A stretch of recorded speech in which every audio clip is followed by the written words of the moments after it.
This is an extraordinary, almost wondrous moment, because for the first time in human history, we've had a huge change in life expectancy.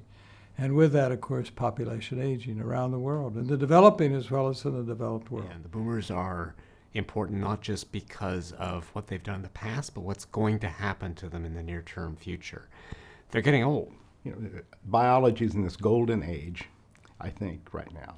There are techniques and ideas available that weren't available even a few years ago.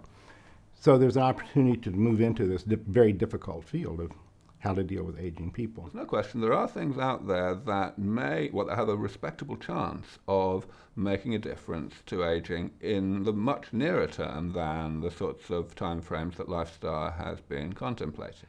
And I think that there are already unexpected benefits from some of the drugs being developed that have been developed for heart disease. For example, statins. Turns out to have beneficial effects on other age-related diseases.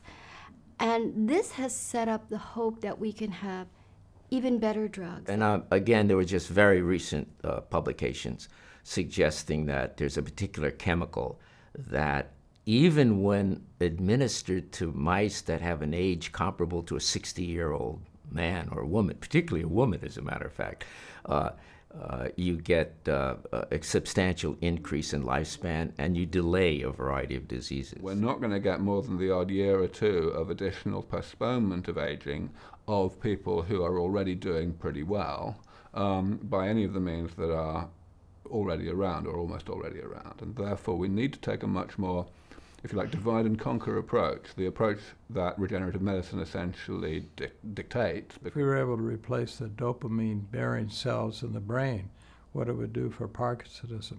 If we could replace the macular cells in the retina, for the #1 cause of visual impairment among older people is macular degeneration. It's my firm view that confidence about the feasibility, not necessarily the success, but the possibility of success in this venture in the foreseeable future is the one prerequisite. People are a little afraid to confess that they want to cure aging. I mean, I think it's really, it would be a good thing to make it very clear that that is exactly what we want to do. We want to try to get rid of aging. We need to attack the underlying process of aging, and there's hope that we can do that. It's going to need a lot of work.